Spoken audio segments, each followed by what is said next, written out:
जय श्री कृष्णा। प्रिय दर्शकों, आप सभी का स्वागत है हमारे इस YouTube चैनल पर। दर्शकों, मैं इस समय पर जो वीडियो दे रहा हूं उसमें बहुत स्पष्ट तौर पर मैं आप लोगों को बता रहा हूं कि आने वाले समय के अंदर किस तरह के बड़े परिवर्तन होने वाले हैं। ऐसे में आज मुझे एक व्यक्ति ने एक मैसेज किया कि बहुत सारे एस्ट्रोलॉजर्स इस समय पर नेगेटिव बात कर रहे हैं, आप भी बहुत नकारात्मक बातें अपने वीडियो में कर रहे हैं कि ऐसा होगा, समय ठीक नहीं है। तो मुझे लगा कि इस विषय पर आप लोगों को बहुत कुछ बताना शायद अभी भी शेष है, ताकि आप लोग इस बात को समझ पाएं कि नकारात्मकता और सावधानी के बीच में क्या फर्क होता है।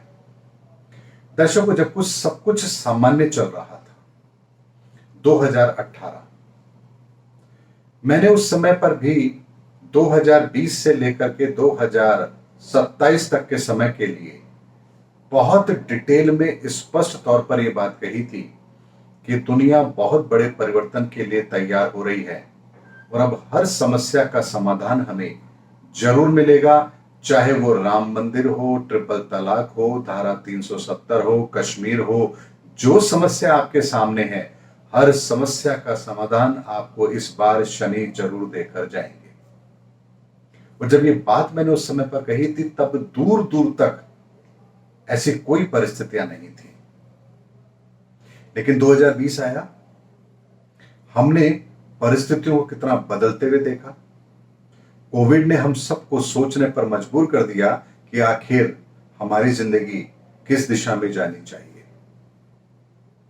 जब कोविड का समय चल रहा था, तब लोगों ने कहा ऐसा हो जाएगा, वैसा हो जाएगा, तीसरी लहर आएगी, चौथी लहर आएगी, बच्चे मरेंगे, सड़कों पर ऐसा हो जाएगा, न जाने कितने लोग मर जाएंगे। लेकिन तब भी मैंने आप लोगों से कहा था ऐसा तो कुछ नहीं होगा, लेकिन तीसरी लहर में संख्या बल बढ़ेगी, लेकिन कोई जनहानि नहीं होगी। समय थोड़ा कठिन जरूर है, लेकिन इस परिस्थिति को हम बहुत आसानी से पार कर लेंगे और इस समय के बाद में परिस्थितियां हमारे लिए अनुकूल जरूर हो जाएगी।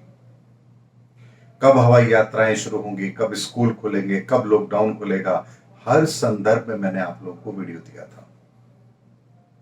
अब जब हम वो बहुत कठिन दौर पार कर चुके हैं, तब उसके आगे की कहानी यदि मैं नहीं रखूं आप लोगों के सामने, तो फिर ज्योतिष विद्या का फायदा क्या।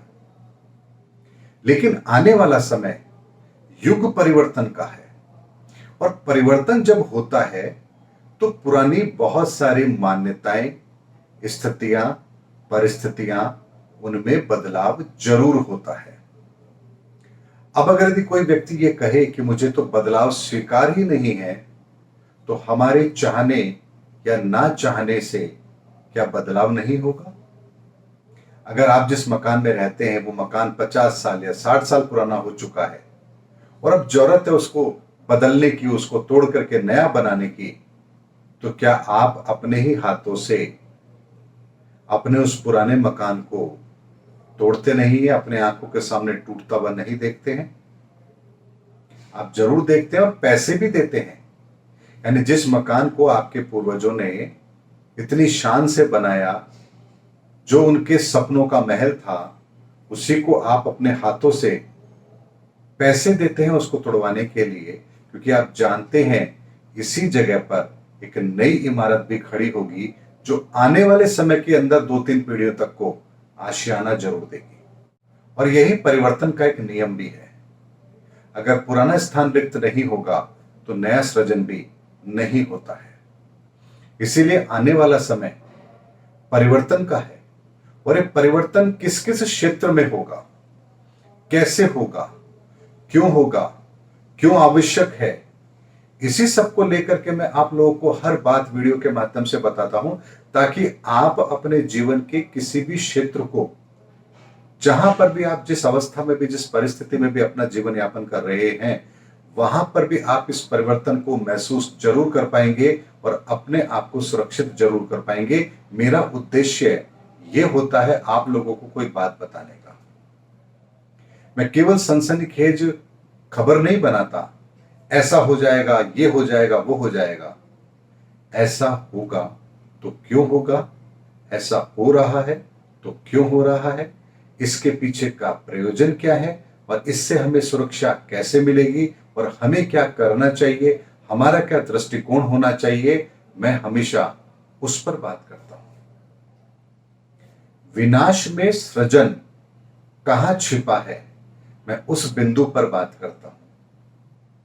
अगर कोई घटना हमारे जीवन में सामने खड़ी है, तैयार है घटित होने के लिए, तो क्या उसके संदर्भ में आप लोगों को बताना ये मेरा दायित्व नहीं है?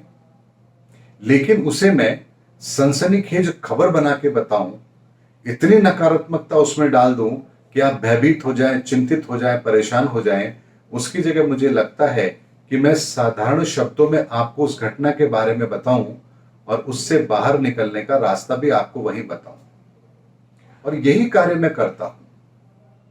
लेकिन अगर परिस्थितियां विषम होने वाली हैं तो उसके संदर्भ में हमें चिंतन मनन तो अवश्य करना पड़ेगा। हमारे नेत्र बंद कर लेने से परिस्थितियां नहीं बदलेंगी, बल्कि हम स्वयं को उस रास्ते पर खड़ा हुआ पाएंगे जहां से बच के निकलने का रास्ता और वो समय बहुत लेट हो चुका होगा। इसीलिए 2025 की बात, 2027 की बात आज हम 2022 में क्यों कर रहे हैं? क्योंकि 2022 से ही तो उसकी शुरुआत हो रही है।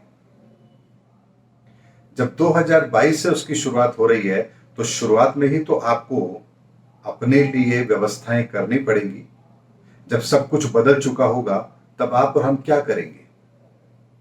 इसीलिए दर्शकों, हर घटना को आप इस दृष्टिकोण से देखिए कि प्रकृति कहां परिवर्तन करवाने वाली है, हमारा रोल उसमें क्या है, हमें क्या योगदान देना है, और हमें अपने आप को, अपने परिवार को, अपने समाज को, अपने राष्ट्र को, इस संसार को कैसे सुरक्षित रखना है।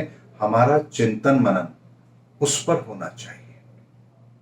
उम्मीद करता हूं दर्शकों, मैंने आज के इस वीडियो के अंदर आपको यह बताने का प्रयास किया है कि नकारात्मकता और समझदारी और सही समय पर उस चीज का आकलन कर लेना, इसमें एक बहुत बड़ा फर्क है, और इसे हमें नकारात्मकता के चश्मे से नहीं देखना चाहिए, बल्कि भविष्य में घटने वाली घटनाओं के परिणाम को प्रभावित करने के लिए हम कैसे वर्तमान में व्यवस्था कर सकते हैं, हमें उस संदर्भ में इसे देखना चाहिए। उम्मीद करता हूं दर्शकों, मेरा वीडियो आपको जरूर पसंद आया होगा। अगले वीडियो में आपसे फिर भेंट होगी, तब तक हमारे चैनल पर बने रहिए। जय हिंद, जय भारत।